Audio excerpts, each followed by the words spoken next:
Everybody, Vision 2030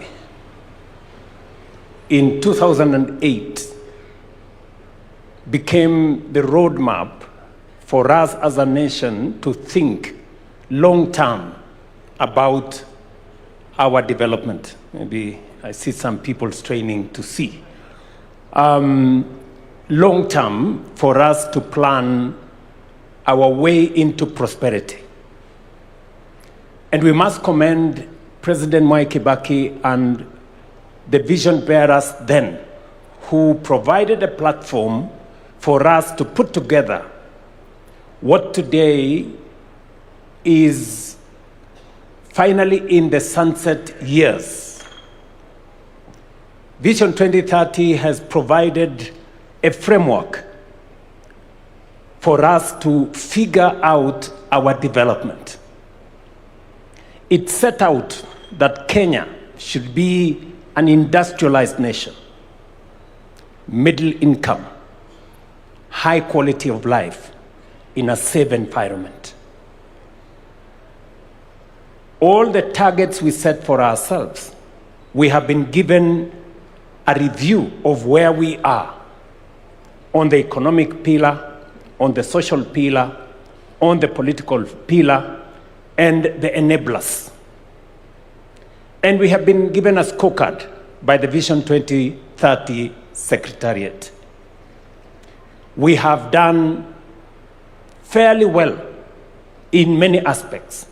We've done well in others more than others. We've been given the figures on the political pillar. We are at 80 plus. I think we have an A. And you can see it. We have a new constitution. We have a robust Bill of Rights. We have a democratic state. We have an open society, a rule of law.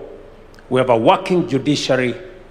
We have a civil society that is not constrained, and we have made ourselves a very proud nation. In fact, globally, Kenya is recognized as a democratic country. It is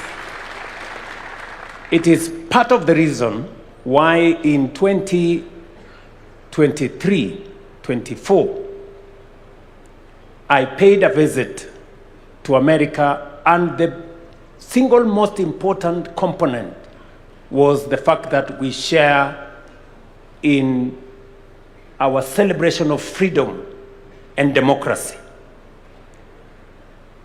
We have been given indication as to where we are with the economic pillar. In fact, I think of all the pillars, the economic pillar is where we have done not very well, at around 50, I think it was 52, 53%. On the social pillar, we are around 60. We have made progress. Today, we have significantly in our region, we've done very well in terms of paved roads. We have 20,000 kilometers of paved roads. We have a working SGR, we have an expressway, we have dualed some of our roads, we've extended electricity, we now have 10,000 homes, 10 million households going to 11 million households connected to electricity. Our transition on education is significant. We have done very well. But why are we having this conversation? And I want to thank the people of Kenya. When I asked the country that it is time for us to have a national conversation about the long-term vision of our nation, we have been explained to why. Number one, Vision 2030 will come to an end in the next 3 years. Medium-term plan 4 is ending in 2027. For us to plan medium-term 5, medium-term plan number 5 is going to take from 2027 to 2032. Yet Vision 2030 is ending in 2030. So we need to have the longer-term vision for us to be able to plan medium-term 5. Reason number 1. Reason number 2, when we figured out Vision 2030, 20-something years ago, the world was much different from what we have today. Technology had not taken the space it occupies today. The advent of AI was not with us. We didn't have the serious effects of climate change the way we have today. We had a completely different situation. It is important that at this point in time, we give ourselves another opportunity to think about the long-term development of Kenya in the context of the world that we live in today. Number 3, when Vision 2030 was developed, it was developed before the new constitution. The new constitution provides us with a better and clearer framework on how to think long-term. And therefore, it is important that we engage in this exercise in the context of a new constitution. A new constitution that does not request us to consult the people. No. It is mandatory. The reason why you find in some cases many people do not understand, do not relate to Vision 2030 was because there was no public participation to the extent that we know public participation as provided for in the Constitution at the moment. And therefore, we have an opportunity this time round, different from the opportunity that was in 2008, to formulate a long-term plan, one that is done by the people, not by government, not by bureaucrats, by the people themselves. And therefore, we need to give ourselves the opportunity, and this opportunity that we have to think about Kenya long-term. We want to pick the minds of everybody. The farmers, entrepreneurs, students, technocrats, everybody. Let them tell us what kind of future that we all want to think about. And nobody should assume that any one of us has the monopoly of knowledge. This cannot be, and I make it very clear, this is not a government project. This is a people's project. So Kenyans must prepare themselves. It is a responsibility put on our shoulders collectively. And I will be speaking as a citizen as well, because I also have aspirations on what I think our country should be, beyond me being a leader today in Kenya. And number 4, just so that we contextualize this,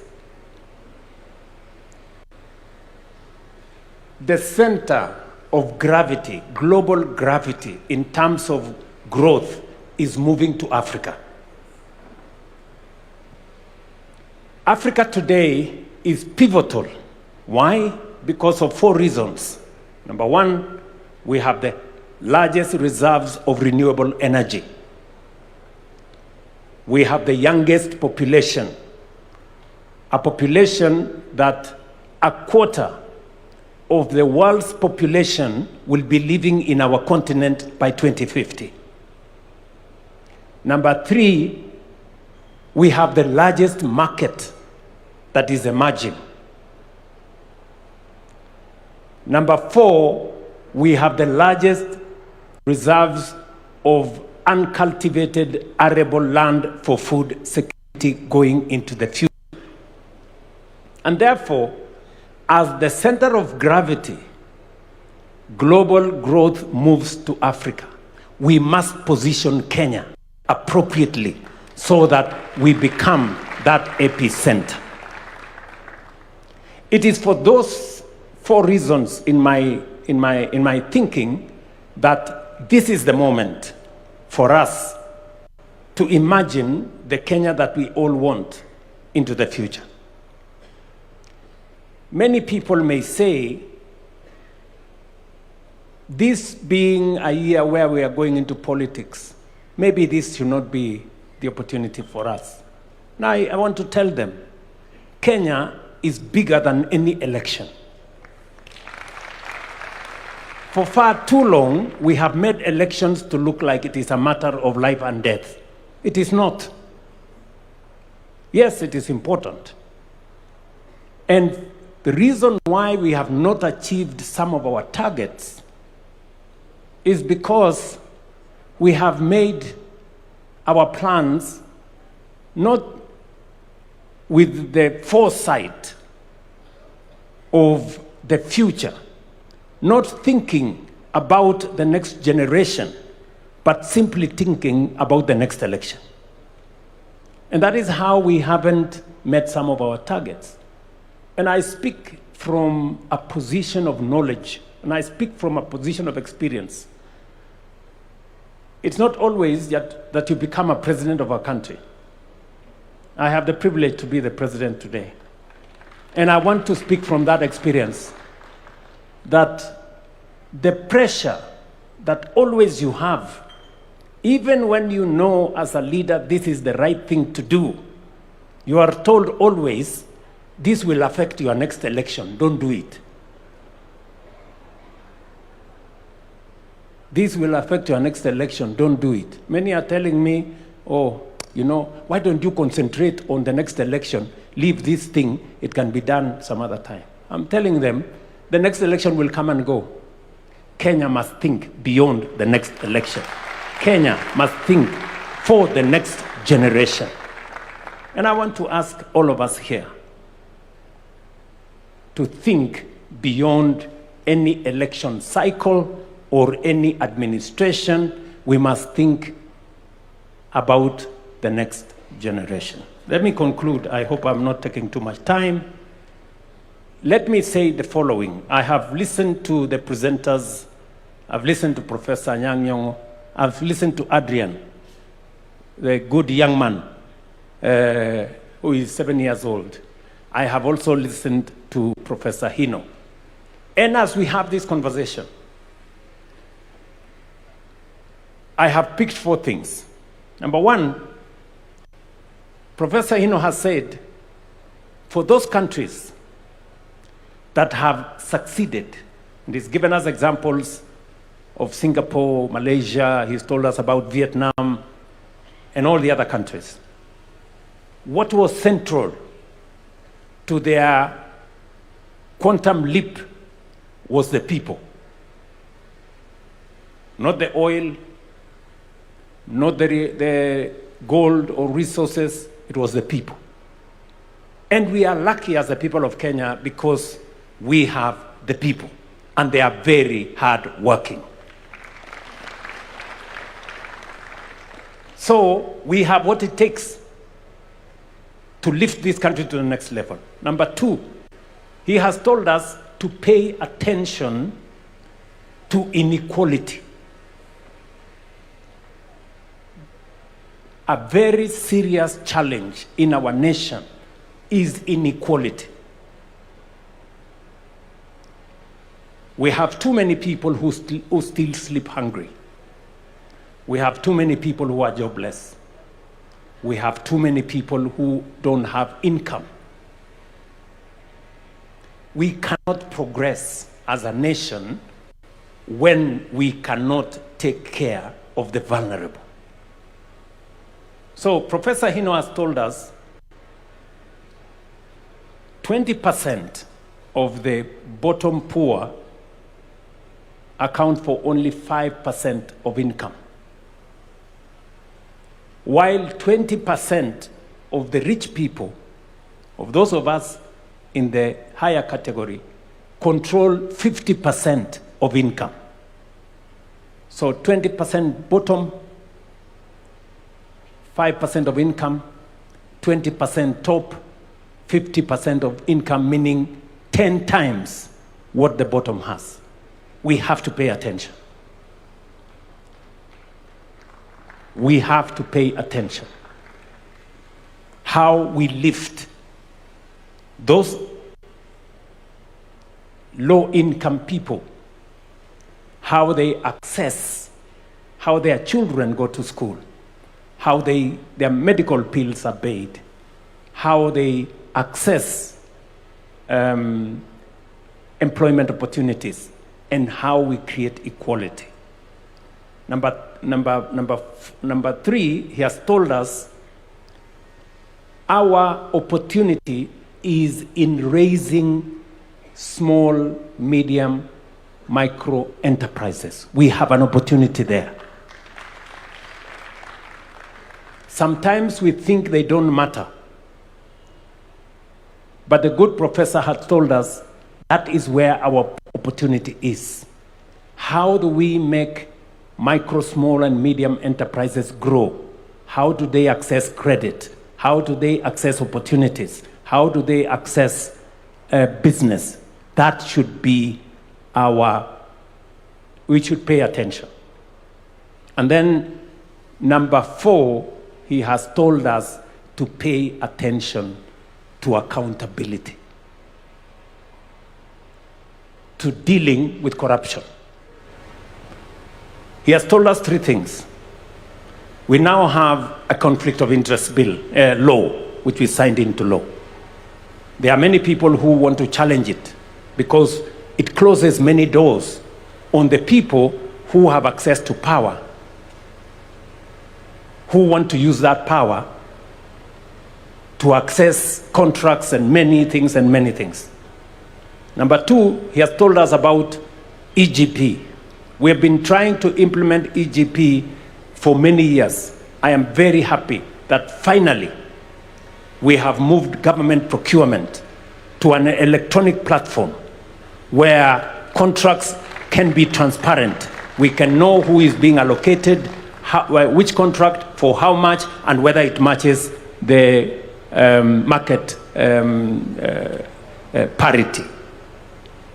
And he has told us that technology must play a very central role. I was listening to Mercy Mwangangi, our CEO of SHA, and he was saying the single most serious challenge he faces is how to stop fraud. And we are very happy that finally, using technology, we are able to stem theft, fraud, and corruption. And to the good professor who has said here, going forward, technology is going to play a significant role in us taking this forward. So, in conclusion, let me say this. To the people of Kenya, nobody has a monopoly of good ideas. Beyond Vision 2030 is our collective responsibility. We must step up. It is a constitutional responsibility to each one of us. It is an obligation to each one of us to implement the Constitution. And part of implementing that Constitution is to figure out how we appropriate, access, and avail all rights that are provided for in the Constitution to everybody in Kenya. Whether it is human rights, electoral rights, rule of law, access to water, access to education, freedom from hunger, making sure that the Constitution, what the Constitution says, that every citizen must access the highest standards of health, the highest standards of education, the highest standards of housing. It is our responsibility collectively for us to have a plan on how this is going to be attained. And we have the opportunity. I want to pledge here that government is not going to lead the talks. It is going to facilitate. This is about the people. Whatever platform that is required to be provided, we are going to provide the platform. Let the people, in their diversity, the religious community have ideas, private sector have ideas, farmers like myself have ideas, students have ideas, the academia have ideas, our good friends in civil society, they have ideas. Let us bring the cocktail of ideas and have a plan for our country into the future. It is our opportunity. Let us not abdicate. Let us not delegate. Let us not run away from that responsibility. It is our duty, it is our obligation constitutionally to make sure that we think about the future of our nation so that Adrian, sitting here with us, 7 years old, will know what the future is going to look like. Thank you very much. I hope I have not taken too much, but this is the opportunity for us, and I am very happy to be part of this as a Kenyan myself. And believe you me, I will be part of it as a Kenyan. Thank you very much. Thank you so much for that, Your Excellency. Thank you for the context. And Mark, just be on standby. I will be coming to you. That context is very important. We've heard that the center of gravity